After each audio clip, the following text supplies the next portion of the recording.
there. You didn't know everyone's there.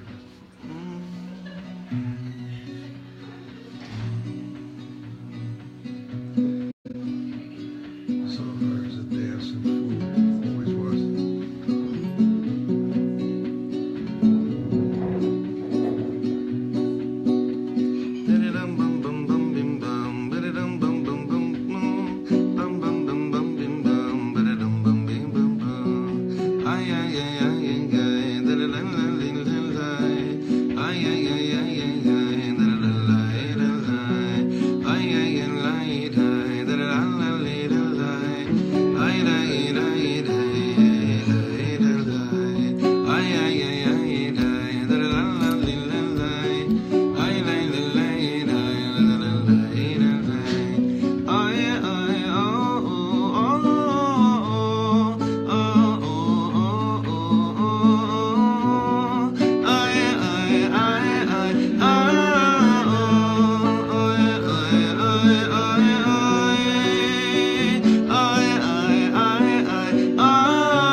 Thanks everybody. Thank you for coming such short notice. Thank you for Toby and Chaya. And let's go right to it. All right, L'chaim, this is on. All right, we're good. Well, I'm excited because going back to old-fashioned, the way we started learning, which was just raw, organic Rabbi Shlomo. Just like, because it's a piece that I just transcribed today, and it's so, I love it. I love, just new Torah that we never learned before, that's being learned from the first time, since the time that it was given over, which was December 1985, so 32 years later, to learn a piece for the first time after it was orally transmitted is very, very special always. And Bichlal, these Parshiot, we have, Bereshis came, and we're already, how many Parshiot there left? Vayeshev, Miketz, Vegash, Vaychi. It's 4 Parshas left in Bereshis already. And you got to hold on to it for dear life. And every time this Parshas Vayeshev shows up, we always start off by learning the Midrash, the epic Midrash. All Midrash are epic, but this epic Midrash that discusses what we're all hungry for the most. When everything looks like it's absolutely going wrong, and people are getting sick, and more tzaros are taking place, and more confusion is taking place, HaKadosh Baruch Hu is busy doing something. And what's that? He's busy preparing the coming of Mashiach. And every year when these Parshiyas come by, it's always a chance for us to grab onto dear life, mamish, for dear life, to grab onto the rays of hope and chizuk in understanding how our Parsha reveals to us, and tonight it's going to be through the Mashiach, obviously through the Ishbitzer, but how these Parsha is explaining to you and I today how to hold on, not just hold on, but to really tie ourselves to what Hashem is busy doing right now, which is preparing the coming of the Mashiach. We said on Shabbos, the list of cholim keep on getting larger, longer, and people's tzaras seems to just keep on growing for some crazy reason. And as much as we have good times, we have to really hold on tight, strengthen those knobs of kedusha and of bitachon. And that's just as much as important word as kedusha. Anything else, bitachon. I know, I'm sure, everything will be okay. And what that actually means. So I'm just going to let Rabbi Shlomo say the rest after we learn the first Rashi, and then we learn that Midrash that I mentioned before, and we'll go weiter from there.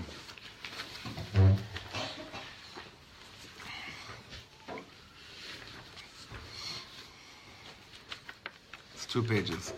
All right. I'm sorry, the English print came out a little bit. What's that? When did you say that he wrote that he gave this over? Oh, it's December 1985. Now, there are going to be a few questions in the beginning, even though later on it all gets answered. So if you can, unless something just you don't understand it in Hebrew, just wait with your questions, and if you still have them at the end, we'll have time for it. Okay? So the first thing that we're learning basically is how this parsha opens up. Very interesting. The pasuk's not that strange. The Rashi is very, very peculiar. Vayeshev Yaakov be'eretz megurei aviv be'eretz Knan. Yaakov dwelled in the land of the dwelling of his father, be'eretz Knan. And as you all know, that the whole journey last Shabbos was Yaakov Avinu journeying back home, going through that last. He thought he would be done by the time. Just by being done with. Lavan, and then he still has to go through much, more with his that very special meeting with his brother Esav, and then right afterwards with his daughter Dinah. There's still so much he has to go through till the end. Bearing Rachel. And what bearing Rachel? What does he do at the end though? He gets home. He comes back home, and all he wanted to do was come back to his father's house, like we learned last week in Shul by the Berditchever. I believe it's like Berditchever. All he wanted to do was to come back home to Abba. And he doesn't. He comes back home to Abba. Vayeshev Yaakov be'eretz megurei aviv be'eretz Knan. Rashi comes and, based on the Midrash, says, as you see, Bikesh Yaakov leishav b'shalva. What did Yaakov Avinu ask to do? Okay, it's been quite rough. It's been pretty crazy. Bikesh Yaakov leishav b'shalva. Let me just chill for a little bit. Let me relax a little bit. Not relax on the level like we understand relaxing. But at least, let me live a few years without my chas v'shalom, one of my children being raped, my father-in-law tricking me, my brother trying to kill me. Let me just have a different way of experiencing the hardships of life. Bikesh Yaakov leishav b'shalva. That's what it seems like on the pshat. That's what Yaakov Avinu was asking for. Now, just think about times in your life where you wanted to just take a breather. You were like, okay, I've been through a lot. Now Hashem, megiali. I deserve to now, let me just take a deep breath. Let me just now sit, not sit back and relax. That's not a good way of explaining this. but more a sense of let me be in touch with this shalva. Shalva means serenity. It doesn't just mean peace, serenity. Shalva is this like calmness, an inner harmony. Come on, Hashem, I've been through a lot. And what does the Rashi say? Kafatz alav rogzo shel Yosef. And then there's a whole other geschäft waiting for him. It's as if he hasn't even begun. Like you feel like coming to Yaakov in the first pasuk in the parasha saying, don't try to go to sleep now. Like you know how parents were. I mean, I already learned this. Like if my daughter wakes up at a certain hour, and I know that she'll probably wake up in 15 minutes, it's probably not worth it for me to go back to sleep for 15 minutes. Because of that getting reawoken again, it's just not, it's not kedai. You'd rather not have to wake up again. You're up and you go for it. So you almost want to tell Yaakov Avinu, listen, Vayeshev Yaakov, but be ready, get ready. You want to like say to him, fasten your seatbelt, because the ride you're about to go on makes what you went through till now like cheesecake, like nothing. What's about to happen to Yaakov Avinu. So that's what it seems to be. Rashi, Bikesh Yaakov Lishev Beshalva, Kafatz alav rogzo shel Yosef. What does that mean? That the roges of Yosef, the aggravation of Yosef, jumped on him. What do you think that means? I want to decipher this. Very interesting Rashi. What does it mean Yosef's aggravation jumped on, suddenly out of nowhere, jumped on Yaakov? What do you think that means? Unexpected. Sorry? Maybe it was unexpected. What was? All of these issues, these tribulations. The ordeal that was about to take place, right? Yeah. He was hoping for serenity, and this is what he gets. Right. It's totally unexpected, out of left field. Now let's go a little bit more literal for a second. Kafatz alav rogzo shel Yosef. Yosef's stirring the pot. What is Yosef doing? He's trying to, depends on the Midrash, but even the Pshat, has these dreams, and he's not just saying, "Oh, it's just a dream." He's sticking his foot in and saying something. Depends on something's going on. Explain it, but he's not just, being another one of the brothers. Right. Well, the way it reads, it's Yosef who's Barogas. That Yosef himself. This is very good, Jack. That's what I wanted to get to. The way that Rashi reads out is that something's bothering Yosef. There's a roges of Yosef. It's not necessarily the ordeal. Rogzo shel Yosef means Yosef's aggravation. Yosef's, not aggravation, but his... Kanai. Sorry? He's like a kanai, it seems like, no? Like a zealot? Not sure. Because then it would say kanaut. Roges something seems to be bothering Dafka Yosef HaTzadik. Huh? Disquiet. Now why would he be disquiet? Why would Yosef? Yeah, what happened with Yosef? Obviously, his brothers don't like him very much. But it hasn't happened yet. Yeah, but it hasn't happened yet. But it's there. They don't like him. It's clear they don't really like him. So that could be one of the a problem things. from him. He's, what, 17 years old? That's bound to be a problem. Yeah, but anyone that, if Yosef is shocked that his brothers don't like him, then we really have an issue. Then we really have a problem. If you come to your brothers and say, "You're going to you bow down to me," and then they have a problem, that's an issue. That's an issue. Your mother and father are going to bow But we'll down to you. get- Your mother isn't even alive anymore. Nachon. She's going to bow down to you. So now, while this Mishigas is taking place, and we'll get back to it in a second, what the rogas of Yosef was. Now look in Bereshit Rabbah, and we quote this Midrash every year. It's just such an important Midrash. I wanna have it laminated and put it on my wall. This Midrash. Vahi be'et ha'i, and at that time, this is already after the brothers sold Yosef. Vayered Yehuda me'et echav. Then it says Yehuda parted ways, and he goes down to his own place, and that basically means his whole story with his daughter-in-law begins to take place, right? With his two sons. So what did the Midrash say? Hashvatim hayu oskim b'mechirato shel Yosef. The tribes were busy with the selling of their brother.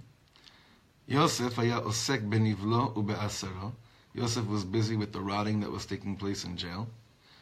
Reuven haya osek besako v'ta'anito. Reuven, the brother, starting to do tshuva, and That's, according to Rashi, that's tshuva for last week, for switching the beds.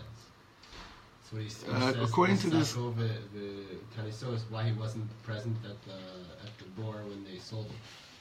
Nachon. But he's also, it's his role or his not being there, whatever it is that he was lacking, adds on exactly to this big picture of like everyone's a mess. Yaakov osek b'sakot hanito. Yaakov Avinu, who's a fresh widower, and now also his son is sold.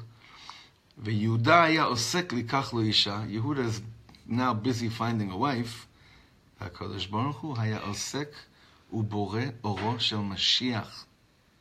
And while all this is happening, Hashem is busy creating the light of Mashiach. Through all of the above. Huh?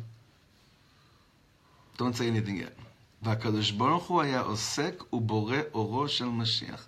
I don't know what you're saying. That's a nice way of giving it a perush, but that's definitely not the pshat. HaKadosh Baruch Hu says, and this is what God was doing. This guy was crying. This one was lost and confused. This one's lamenting. This one's busy with that. Everyone's in their own tzara. And Hashem is busy creating the light of Mashiach. That's what the Midrash says. Osek is busy? Yeah, Esek means business. It just, I don't know, it seems like it's saying that, everything else was happening and God didn't have time because he was doing his other thing and everything. You don't have time to help them because he was busy. I'm not suggesting that's the case. I'm just... Yeah, not so much, but I hear what you... That's what... Okay, but no, that's not what we're talking about here. Oseku Bore, this is what Hashem was busy doing. Everyone was busy doing it. Hashem was busy creating light in Mashiach. And I keep on thinking about when the Gemara says, En Mashiach ba ela b'hesach hadas, that on some level, Mashiach is created and will come when each of us is so busy, can't imagine that things can get things can get better or worse, meaning that everything is just so stuck in wherever it's at. And we're all but so stuck in our own pekalach, in our own garbage, in our own stuff, in our own pain. What is Hashem busy doing at that moment when everyone is stuck in their own pain? Hashem osek be'orosh boreh orosh el melech HaMashiach. He's busy creating the light of Mashiach. Now, look what Rabbi Shlomo does with this. In the beginning of the parsha, Rashi says, Bikesh Yaakov leishev b'shalva. After Yaakov fought off Esav and Lavan, he wanted to retire. And the Me'ashilach says that he thought it's time for Mashiach to come. Yosef thought it was time for Mashiach to come. Yaakov. Yaakov thought it was time for Mashiach to come. So I was just doing what laners do when they make a mistake to see if anyone's listening to laning. So Rashi continues and says, Kofatz alav rogzo shel Yosef. The aggravation of Yosef suddenly jumped onto Yaakov. What's happening? Yaakov thinks it's time now, Mashiach to come. Yosef's aggravation jumps on him. So everyone's asking, what's wrong with Yaakov Avinu wanting to live a good life? Doesn't he deserve it? It seems here that God is punishing him. Yaakov wants to have a few good years, and it seems that God is saying, brother, you think I'm going to leave you in peace? I'm going to make you even more aggravated. That's exactly what the pshat of this Rashi seems to be saying. And that's why it's very hard to swallow this Rashi, because we're wondering, like, come on, give the man a break. Just on the pshat, give the man a break. Hasn't he been through enough? Hasn't he been through enough? You ever think like that about your own parents' tzaras in this world? When you've seen what your own parent has been through, and you see they've been through so much, and then what a sincere tefillah it is when you look up to Shemaim and you say, Ribono Shel Olam, haven't my mother been through enough already? Like Hashem has his cheshbon, but you have your chiyuv to ask that question. Even though Hashem has his cheshbonos, you can't sit back and take that in and just say, my father, it's part of the plan. My mother, they have to still suffer. They have to still be aggravated by something. Our obligation as children is to stand up before Hashem and say, haven't my parents been through enough?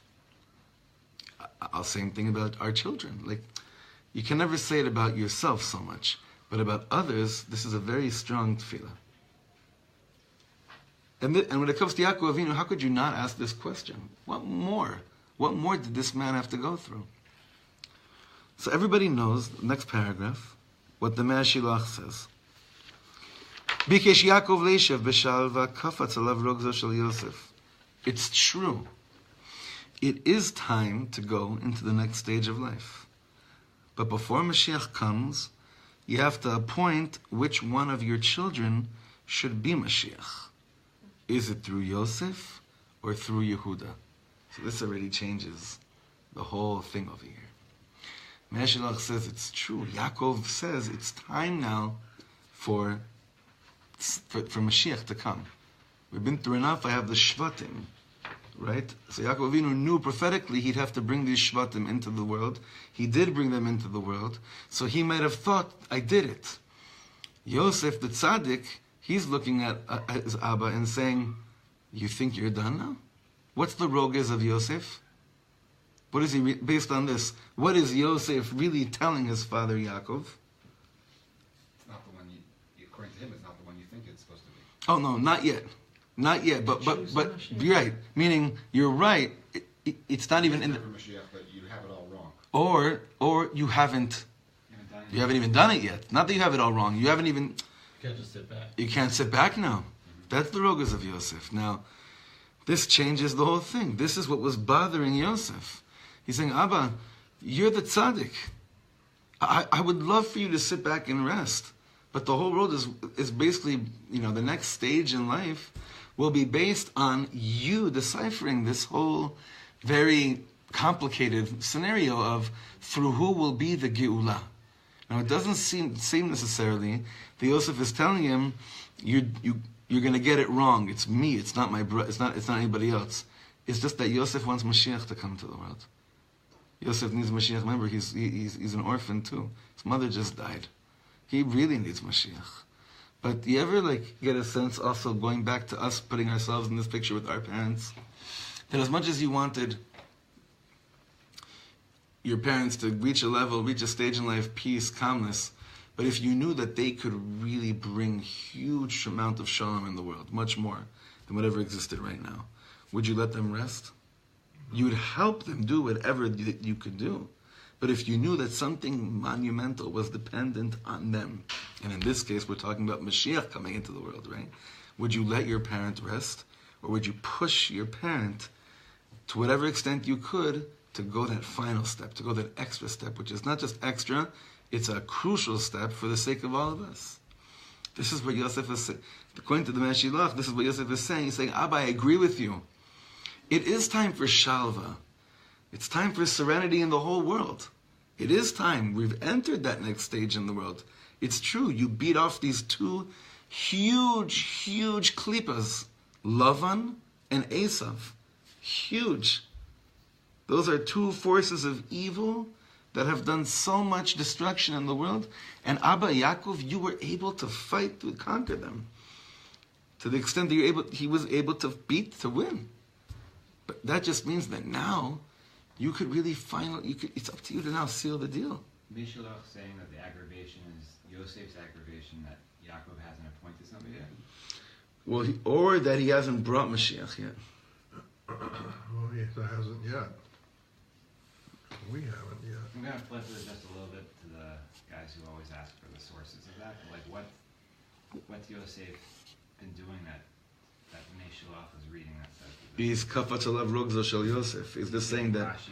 He's saying based on the way that Yosef Tzaddik was acting in our parsha, it's not just that he was a guy that was combing his hair all day long, getting his brothers ticked off. Another way to explain Yosef's behavior. Correct. It's that inside of him is something that's burning, saying, I'm going to show you, Abba, there's two shittas in the world. There's me, there's the tzaddik. Then it'll eventually be about me and my brother Yehuda, who's the Baal Tshuva that keeps on falling. Abba, I'm not deciding who's higher, who's lower. You need to decide through who will Mashiach come. And I'm going to present for you, What was Yaakov thinking that he doesn't have to do anything? Bikesh Yaakov Vayeshev b'shal. We don't know other than that Rashi, Vayeshev Yaakov Eretz Megaviva. I wouldn't necessarily say Oh, he was done, but then because the Rashi comes as Bikesh Yaakov Lishev B'Shalva means maybe he thought that just by bringing children into the world and by beating Esav and Lavan that it was enough. And Yosef HaTzadik is saying it's not enough. It's not Or enough. if he was going back home, he thought he'd be able to sit and learn, like Right, he did like when he used was to. there originally. Yeah. That's a beautiful thing about Yaakov as a father, that it wasn't that something happened. He just sat back and he saw that his son wasn't acting normally, so something must be. Right. And from that whole thing, he said, I can't sit B'Shalva anymore.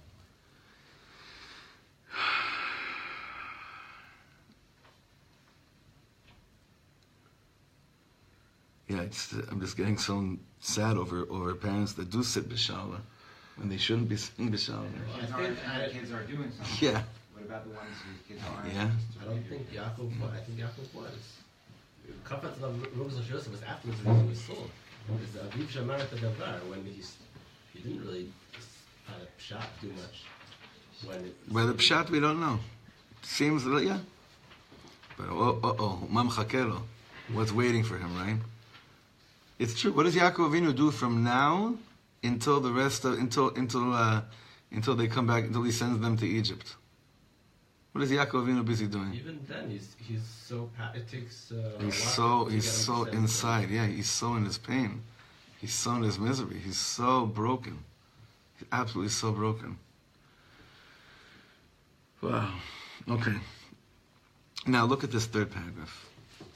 Vayeshev, Miketz, Vayigash, Vayechi. These four last portions of Bereshis are all to show how Yaakov Avinu has to decide who should bring Mashiach. You ever look at these parshas like this now? These last four parshiot are basically all the stories that happen are only a setup for Yaakov on his deathbed to determine through whom Mashiach is going to come. That's what all these wacky, crazy stories that are in these parshiot are really preparing us for. It's all. The Yaakov decides. HaKadosh Baruch Hu decides where Mashiach is going to come from. Never occurred to me before that Yaakov's the one to decide that. Yaakov decides it on his deathbed through the brachas. And he wanted to tell, but he couldn't tell. He wanted to give even a clearer picture. Right. See, he wanted to do a fixing here of Kafatz Alav Rogzo Shel Yosef, of bring clarity to Mashiach. He wanted to then go after these four parshas the whole way, right? I get it. You guys need to know exactly how things are going to work. I see. Look what happens when with a little bit of Hester Panim. Look what happens with you guys with a little bit of concealment. And he doesn't say exactly how it's going to be, but he says, Yehuda, ata yoducha achecha, which means it's through you, Yehuda. But what I love about this paragraph is that he's saying the last four parashiyot of the Torah, Vayeshev, Miketz, Vayigash, Vayechi, these four last portions of Bereshis are all to show how Yaakov Avinu has to decide who should bring Mashiach. And finally in Vayechi, he decides that Yosef will bring Mashiach ben Yosef, and Yehuda will bring Mashiach ben David. Without getting involved right now in the difference over there. Not for now. But now, to understand Tachlis, what was Yaakov Avinu basically deciding, it's like this. What is the difference between Yosef and Yehuda? Who is more fit to be the one through whom Mashiach comes forth? And everything we're going to be saying right now is a very, very, very, very foundational, monumental Torah in all the teachings of the Mea Shilach, of the Ishbitzer, and it's the way that the Polish Chassidus, really the Mea Shilach, in that school of thought, is bringing the concept of Mashiach into our lives. It's the most anti-Christian way of understanding the concept of Mashiach. Because the concept of Mashiach by them is something that is the most perfected, not even human to a certain extent. And what we're going to be seeing over here is how our concept of in Yiddishkeit, of Mashiach, is something so close to us, so human, so imperfect in such a beautiful way. So look inside. Yosef HaTzadik, that when he says Yosef HaTzadik, he's resembling the world of the Tzadik. Yosef HaTzadik is someone who does not move an inch unless he knows that whatever he's doing is the right thing. Like a tzaddik, okay? He's receiving God's kingdom on every step. We were talking about this in the Tanya Shir this morning. The malchus by him is completely mitkabel every second of his life. There's no bilbulim. He has heartache over the Tsar of Am Yisrael. His life isn't perfect, but in terms of the way he conducts himself, en makom litot. He's going through everything exactly right. Yosef HaTzadik was like the seer of Lublin. The Zidichov, it's one of the tzaddikim, Hirsch of Zidichov, Tzvirsh of Zidichov, said that the seer of Lublin didn't move his eyelids unless it was clear to him that at that moment, that is what God's will was. Mamish. Can you imagine living like that? You just move your eyelids. Can you imagine? I did it on my own. Maybe Hashem did. Maybe Hashem. But he's saying even that was not a suffix. That's how he lived. Can you imagine living like that? That's how he lived. Yehuda is something else. Yehuda is absolutely given to God, but in a very different way. For him, it's clear that even his choices are given to God. At times, Yehuda is doing things which don't look like they're the way to do. And they need a lot of fixing after. We see that when Shmuel saw David HaMelech for the first time, he didn't want to make him a king because of what he saw from the outside. He didn't look like a king to him. But David HaMelech is not about the outside. David HaMelech is the inside of the inside. I think it's very important for us to remember that David HaMelech did not look like a king. Shmuel Hanavi, Shmuel, did not think that it should be through him in the beginning. Because at first glance, what our eyes see quite often dictate to us what we think, is really what the person is. And even by Shmuel Hanavi. But really, that's when it comes to Mashiach, that is exactly what we keep on saying. Because if we look right now at about let's take two stories about Mashiach coming into the world. Okay? I'm going to give you two stories. One is a father sleeping with his daughter, and one is someone sleeping with his daughter-in-law. And those are two stories that we have in the Torah through whom Mashiach comes. Isn't that insane? Those are the two stories that we really know clearly. A father sleeping with his daughter, and then a man sleeping with his daughter-in-law, and through that is the seed of Mashiach. On the outside, doesn't look like Yosef HaTzadik territory at all. Yosef HaTzadik territory? Are you kidding me? Not a chance. That's not how things should work. Yehuda? This is the story of his life. Keep it going.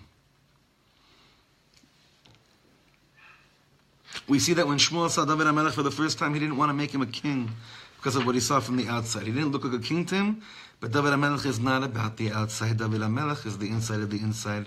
Again, Yosef HaTzadik does not do anything unless it's clear to him that whatever he's doing is Hashem's will. The mitzvahs we do are like garments for our soul. If God forbid I make a mistake, I create a bad garment.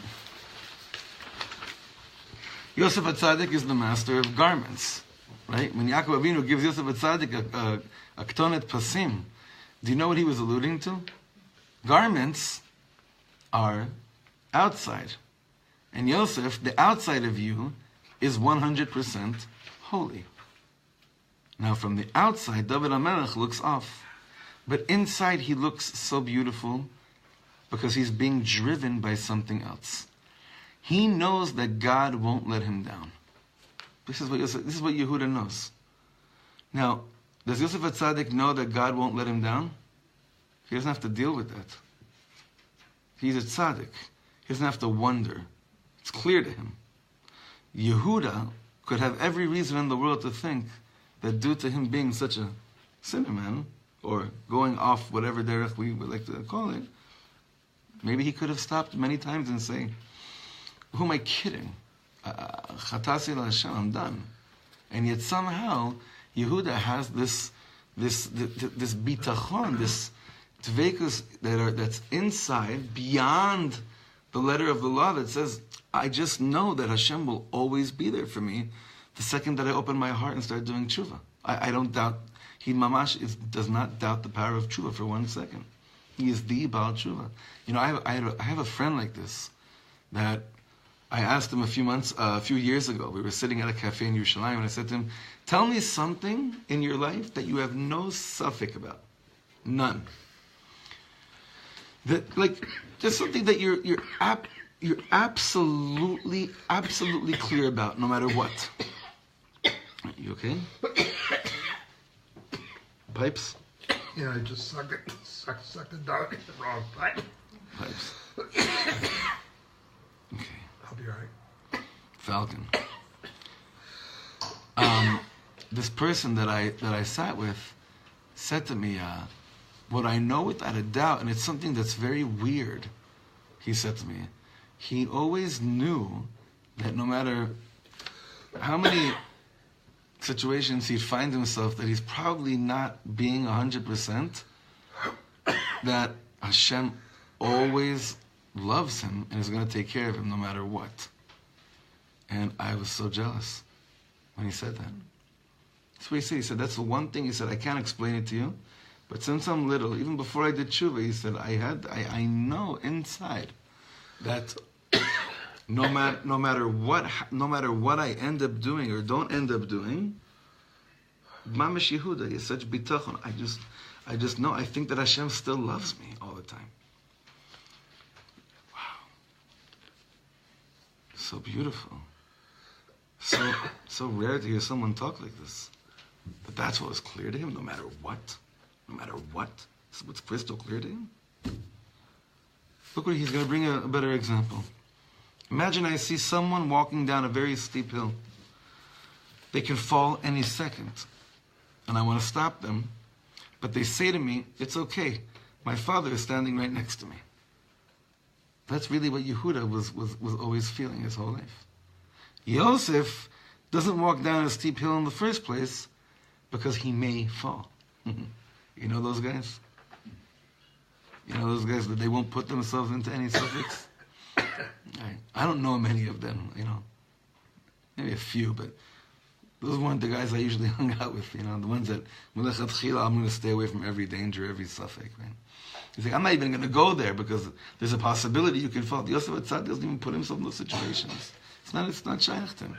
Then you have those that in their blood, in their DNA, they're driven by living on the edge.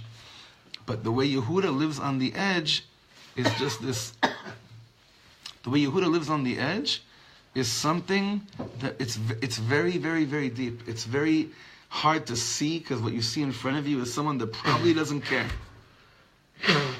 If you looked at Yehuda or you looked at David HaMelech, you would look at them, they look like people that probably don't care so much. It's not the situation. It's not the case. Next paragraph. Now listen to this. Yosef HaTzadik does not rely on doing tshuva ever because his strength is not doing tshuva. His strength is that from the beginning on, he's fine. Yehuda trusts God so much. Not only does he trust Hashem that whatever he does will hopefully be all right, but that even if he does something wrong, God will open gates for him and he will eventually come back to him. This line is very important for us. I want to say it again, and please open your hearts and listen. These words are very, very important. Yehuda trusts, we're talking about bitachon. What does bitachon mean? This is a parish for bitachon. And I bless us all to hold on to this with a dear life. Yehuda trusts God so much. Not only does he trust God that whatever he does will hopefully be all right, meaning that he trusts that his avoda, it will be mitkabel, it will be something that will be accepted. But that even if he does something wrong, he believes that Hashem will open up gates for him and he'll eventually come back to him. That's how he lives his life. He will eventually come back. He's referring to Yehuda in this case. Yeah. And that he, meaning he himself, due to the gates that will open to him. That's what trusting in Hashem is. I trust you, Kadosh Baruch Hu. That the actions that I do will Bezrat Hashem be accepted. But I even trust you, Hashem, that even when I fall, you're going to show me another way to get to you, to get back to you. Now, where's the danger here? You could justify anything. Right. You could say, basically, right, meaning, Tov v'sheretz biyado, like, it's whatever flows must be okay. Right? That's the danger. That's why Rabbanim have told me to always, stop learning Mashiach, because you can get to this conclusion very, very fast. But the Ishbitz is talking to the one who's not interested in being a cop-out, and is not interested in compromising at all. To the one who's interested in cop-outs and self-justifications, you could find something. You could find it anywhere. Like Rabbi Riskin once told us, the first week we were in yeshiva, becoming, a self-justifier is like the easiest art to conquer. So this is the easiest thing to come to. Easiest. Nothing to it. But the Mashiach is saying over here is that Yehuda lives, this Baal Tshuva lives with bitachon, that I'm not going to try and sin to see if I could discover a new way to come back to you. I'm always going to try my best. I'm going to learn. I'm going to try my best. I'm going to daven. I'll do whatever I can. But I believe inside my heart, I mamish believe, that you will show me a new way to come back to you, even if I fall. That is Yehuda. So what's the steep hill, what's the risk that Yehuda's taking that Yosef is not willing to take? You're talking about something literal from the Parsha? I'm just asking. It's not. It's a general. He's talking about the personalities. He's trying to be like Yosef, and he's not successful, and then he ends up in this higher or deeper place because of the tshuva, right? Right. Not that he's trying, but he has a different attitude. It's very dangerous to say higher or deeper. I don't know if it's higher or deeper. It's different. Yeah. Higher or deeper. It's very hard to say if it's something's higher or deeper, but we do know that Hashem says it's through you. Is Yehuda trying to be like Yosef? He's just trying to be. No, he's okay being himself.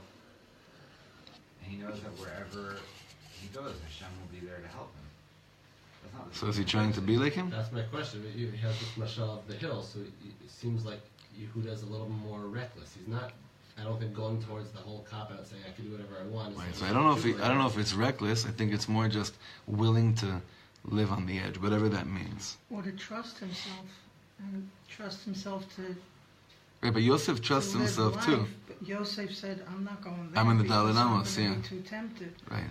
And Yehuda is saying, I'm going to live life, I'm going to be a normal person, and B'ezrat Hashem, I'll do the right thing. But even if I don't. I didn't last time, and Hashem was there for me, and Right. I need to keep doing what I'm doing. Nachon. I think that when parents make a list of the 5 most important things they need for their kids to know, this is what their kids have to know. Yeah. That they can always come home. Always come home. Always come home. When a child lives like that, so they don't choose lechatchila, a reckless life. Right. But they live their life. They're able to deal with risks because they know that there is somewhere to go home to, but they don't try to fall in order to have an excuse to come home. Parent can detect that in a second. Right? But we always want our kids to know you could always come home. Always come home. I told you, the last thing my parents said when I left home, my mother said, your grandfather told me, the last thing when I left home, she said, is that you can always come home. And my mother told me that, and the truth is that I did come home. Because she said that. I left home the first time when I was 17 to move out of the house. And it just wasn't the right age. I moved home a year later. Then at 22, I left again for good. But knowing that, I had that voice inside of me, it's just that year it showed me it's just not time yet. It's just not time yet. Somehow Yehuda hears that voice, you can always come home. Remember, in Yehuda's name is Yud Kei Vav Kei. It's not Stam. God's name is in the name Yehuda, Yud Kei Vav Kei. There's a lot of Torahs on that. The Daled. He hears it. He lives a life hearing, I can always come home. That's where that bitachon comes from. Maybe that's not such a good thing. It makes it easier to accept failure. There's something to be said for burning that's what your we're bridges. talking about, but that's exactly what we're saying. If you're holding, that's exactly what we're saying, is not the real meaning of what this is saying. Because if that's how I go about life, I'm not really living anything. I'm not really growing with Hashem. I'm using everything as just like cop-outs. You're using Hashem. I'm using, yeah. It's not a safe Yeah. net, it's like a safe house. Right. When you make a mistake, you can run to that place. It's not that it's there to catch you from falling all the way down. Right. Right. Because you know why? Because you have to still go after you fall. Exactly. It's not be beneath you. You still have to get up and choose to go somewhere. That's a very big chiluk between the two. Huge. Okay, now look what he says here. When I was a little boy, my father told me that there are two kinds of Yidden that don't keep Shabbos. One of them, Rabbi Shlomo's father told him, don't bother. Don't bother getting through to them, it's too hard. But there are other Yidden, the kind of Yidden you have to work with. So my father explained what he said to me like this. Let's take a very non-Shabbos Jew. That's a very interesting phrase, no? A very non-Shabbos Jew. Driving down the street on Friday night, he sees a Yidden with a shtreimel and 7 children walking down the street, and then thinks to himself, disgusting.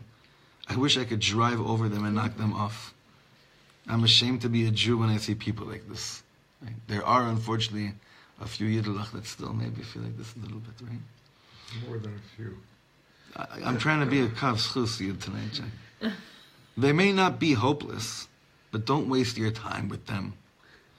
Then there's another Yiddelach, and he's sitting in his car on Friday night, and he sees this family, a Yid with a shtreimel walking with his 7 children down the street, and he says, Ribono shel olam, I wish I'd be on the level to keep Shabbos. He's sitting in a car, okay? My brother once had this experience that he was walking out of a shul on a Friday night in Brooklyn. And in the supermarket that was right next to the shul, a friend of ours that we grew up with since we were little kids walked out with his groceries, right? And they saw each other. They didn't see each other for like 10 years. They saw each other and just embraced, and so much love in the air. Now my brother didn't think for 1 second what a goy this Yid is. And he didn't think for a second, wow, I wish I had the freedom to go and shop on a Friday night like he does. But I guarantee you that because of that love that existed at that moment, my friend must have at a certain moment looked up to Hashem and said, how come you never gave Shabbos over to me? I want Shabbos so badly. Rabbi Shlomo said so many times, I guarantee you that 50% of Yidden that are honking their horns on Shabbos Dafka, they're really honking their horn to Hashem saying, how come you never really gave me over Shabbos? With that kind of Yid, you have a lot to work with, he says over here. My father would say to me, this second type of Yid, all he needs is a good invitation for Shabbos. Inside he's already Shabbosdik. He wants Shabbos. He doesn't have it yet. He has the light of Shabbos, but he doesn't have the vessels yet. With a person like that, you work with. All right?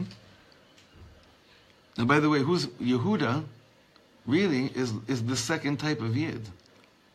Like, he wants tzitkus. He wants to feel that what he's doing in life is holy. And he says, looks up to Hashem. Maybe sometimes he thinks about his brother Yosef, and he says, I wish I was someone that could just live their lives with that tzitkus, with this choosing to do the right thing all the time without thinking too much. But this is who I am. And there must be a reason why you created me like this. So here I am. And he keeps on coming back to Hashem, here I am. His great-grandson David HaMelech says the same thing. Here I am. What's David HaMelech's words that he says? Chatasi la Hashem. Right? It's pretty heavy words. Here I am. I sinned before you. Shlomo goes off here. He says, I once had a heavy case like this. It was one of my first in San Francisco. A girl was coming to my learning, and her boyfriend later became the husband. He'd never come. So one time I asked her, why doesn't he come? Do you want to know the truth? She said. He can't stand Jews with beards. It gives him the creeps. When he's on the subway and a Jew with a beard walks in, he goes off at the next station. He doesn't care. He doesn't want to be on the same train with the Jew with the beard. One way or another, Rabbi Shlomo says, I suddenly got through to him. I don't know why. A few weeks later, he tells me, my girlfriend told you that I get off the subway when a Jew with a beard walks on. Do you know what I do now? When I see a Jew with a beard coming onto the subway, I can't wait to say hello to him. I'm not so religious yet, but I'm so proud to be a Jew. I'm so proud to be your brother. This is the world of Yehuda. Maybe I didn't fix everything yet. So sounds like he's the first. Sounds like he's the first yid, though. He was. Changed him from the first year to the He second. was. To listen to his father. Right. Yeah. He says one way or another, he can't explain it. He said one way or another, the guy in the beginning, he was the first yid, right? And then somehow, it's amazing what he's saying over here. Somehow, this guy became the second type of yid. He's saying his father's lesson to him. Well, he heard his eitzah, you know, but parents, mikol melam dahiskal, parents get nachas when their children up at a notch, you know. It's like a Ben Sora Mora, like this The first Jew one. exists, right? But he doesn't really exist. He doesn't They never really found exist. him. He doesn't really exist. Right, Jack? They don't really exist. Say it with a prayer. Or don't, but don't start now. So he's going to tie everything up now in a really beautiful way. And I wish we had more time. I have to run to this shul, to Zayit Ranan for this evening. So look what he says here. Imagine I'm doing everything wrong for most of my life. How do I suddenly have the guts to start doing everything right? What happened? And he's going to explain the essential difference between Yehuda and Yosef and why really at the end Yaakov says it's going to be through Yehuda. Here comes the Mashiach. We never heard God's voice to tell me to keep Shabbos. We'd like to say I was there, you know, my neshama was there, we were neighbors there, we know each other from Mount Sinai. You know, you and I, we're not standing there as far as we know. Our neshamas were there, Beseder, but we were not standing there. I never heard God's voice tell me to keep Shabbos. I know the Torah says so. I know God says to keep Shabbos. But you know what happens to the person who takes it on, meaning to a Baal Tshuva, to someone that says, I'm going to start to do this because I want so badly to be connected? They suddenly hear God's voice. That's what he says. This is like a mind-blowing concept. He says that when a person, despite the fact that they're not a tzaddik and things aren't just like working so well in their life, and it's easy for them to maintain their Yiddishkeit, but when they take upon something after they've fallen, because they want, their ratzon is so strong to be close to Hashem, that which they weren't there for, they reenact it, and they hear Hashem's voice saying, you know, Shomer Yom Shabbos L'Kodsho. That when you take on Shabbos, he's not just talking about a Baal Tshuva that suddenly starts taking on Shabbos after being non-religious for 40 years, but even in our own private lives, if this coming Shabbos, we all started in saying, Ribono Shel Olam, whatever I thought Shabbos was until now, I want Shabbos to come upon me so much deeper. Because it's you that said it. You said to keep Shabbos. I want it to be so much more powerful in my life. To play such a deeper role in my life. Reb Shlomo says, you hear the voice of Hashem telling you to keep Shabbos. So look what he says here. 5th line from the bottom. Do you know with how much strength you need to start to keep Shabbos? The person who doesn't have to change, the person who doesn't have to fix something, the person who doesn't have to do tshuva doesn't need that kind of strength. It takes a lot of strength to always do right. That's the tzaddik. But it doesn't compare to how much strength you need to start doing right after doing so much wrong. I'll say that line again. It takes a lot of strength to always do something right, meaning to be Yosef a tzaddik and to always be disciplined. Yes, that takes a lot of koch. But on the level of comparing kochot and what it drives out of a person, it doesn't come close, it doesn't compare to how much strength you need to start doing right after doing so much wrong. So what is he saying over here? At the end over here, like tachlis. And then in the rest of the shir, he then just jumps into Parashat Vayigash, where Yehuda got the koch to say Vayigash Elav Yehuda. What is he saying over here? Why is Yehuda the one through which Mashiach really is coming? Because most of us wouldn't be able to relate to a Mashiach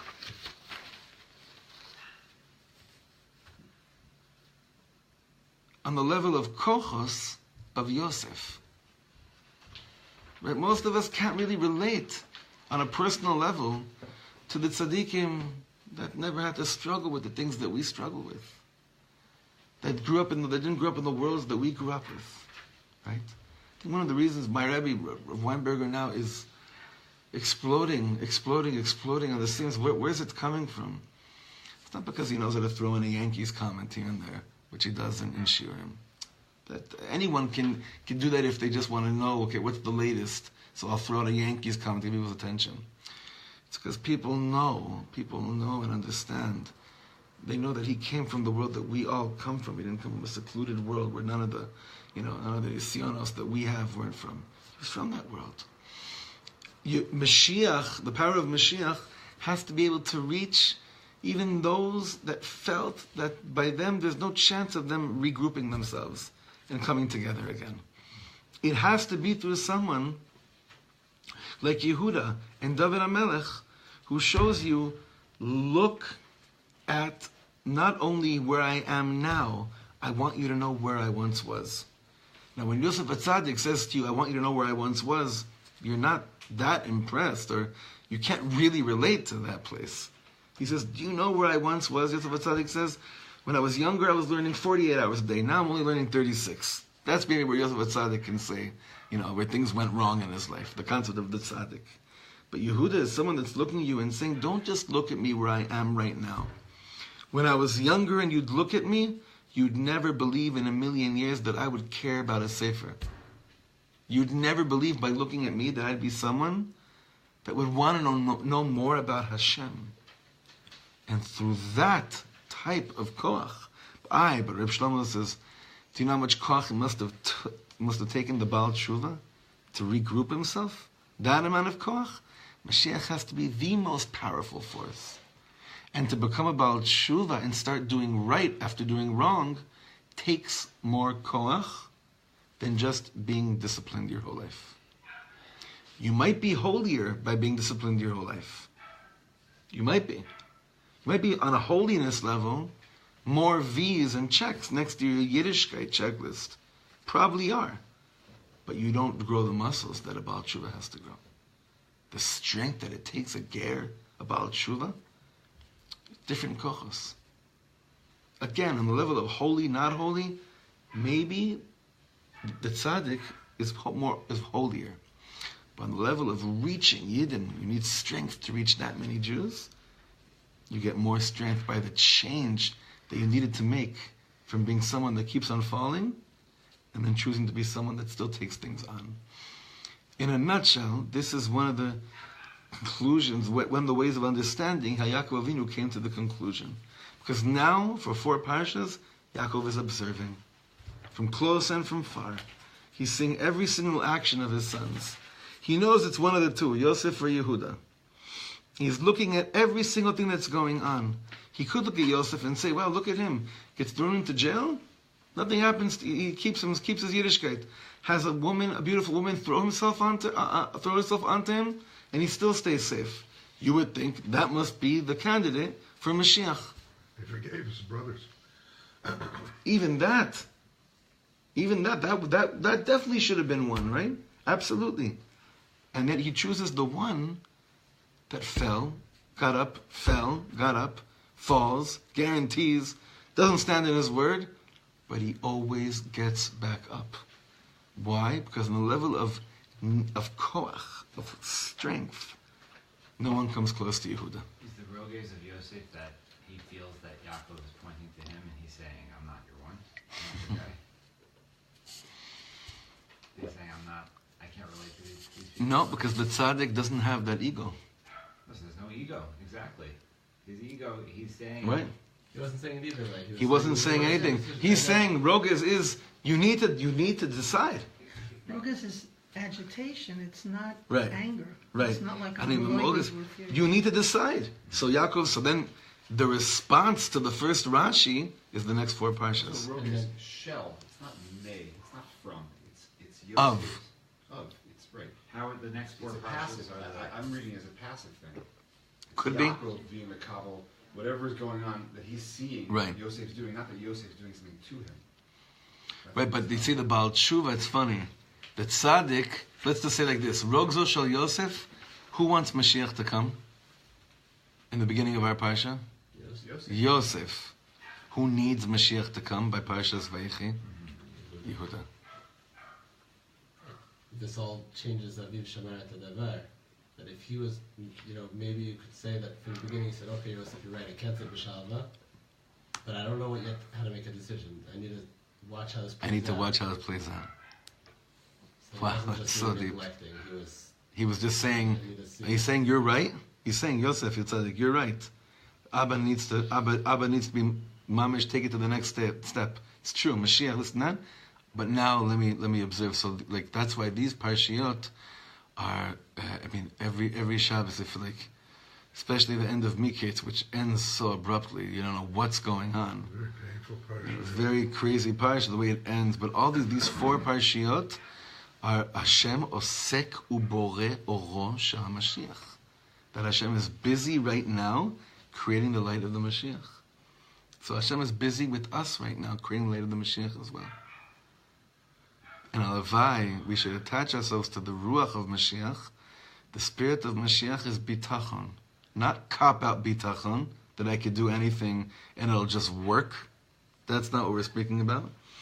But it's the bitachon that I believe that even if I fall, God forbid, I hope I don't, but that even if I fall, my Abba's going to show me another way to get close to Him. And I'll need even more strength there, and I'll become a strong person then as well. I will become a strong person.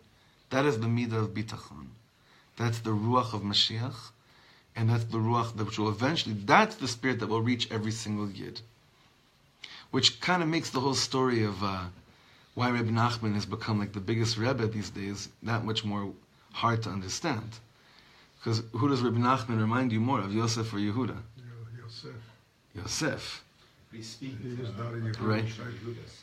But he's talking to a world of Yehudas. His message is one of these. His message is full on Yehuda. 100%. The Noam Elimelech's message is Yosef HaTzadik. Remember it says about this Sfarim. The Noam Elimelech is Sifrim Shel Tzadikim. It talks about the Tzadik this, the Tzadik that. Tanya, it's even known as Sifrim Shel Beinonim. The middle. Reb Nachman, they say Likutim Ma'aran, Sifrim Shel Rishayim. Right? The Sefer of those, of all the, hopefully elevating all the potential Yehudas, in the world. I mean, that's why it's really reaching the whole world, because it's talking to you and I. We were there this time, a week ago, we were sitting by Mamish, 10 feet by Reb Nachman's How tziyun. about the 10. Rishayim? Huh? How is Likutei Moharan about the Rishayim? I don't see it. You're a Chabadnik, you can't see it. That's true. That's true. I have a lot of difficulty. You're a Lubavitcher, you're going to try to understand Reb Nachman.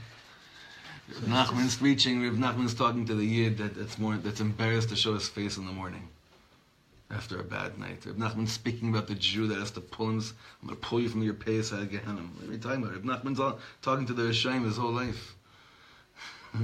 Showing you sorry, you thought you had a way out? You thought you were putter? I'm going to bring you back inside. What were you going to say? A rabbi's daughter, that the Oro Shel Mashiach, we read it around Hanukkah time, and Yeah. it's the time of Oro. Nachon. To see each other's light. That was one of the testimonies, to see each other's light. And we should be privileged to feel, really, that through all the craziness that's happening, that right now, each one is asuk, like this Midrash. Everyone's busy with their own thing, and everyone's busy with a lot of heavy things. Hashem right now is busy with like looking at the world like Yaakov was observing his children. Just to say through whom Mashiach is going to come. So we know through what line and we know through what energy, and now it's about us attaching ourselves to the midah of bitachon of Yehuda. That bitachon only becomes stronger when I'm woman or man enough to say, I failed. I was wrong. And I believe in the power of Tshuva Hashem. I believe that no matter what, if I come to you sincerely, you're going to create for me a new way to come close to you. And that's what Yehuda does. Yaakov sees that. Then on his deathbed, he says, Yehuda, ata yoducha achecha. This is what all your brothers need to see. It's going to be about this. It's going to be through you. All right. Shekrach, everyone. Shekrach. Thank you so much. Oh, yeah.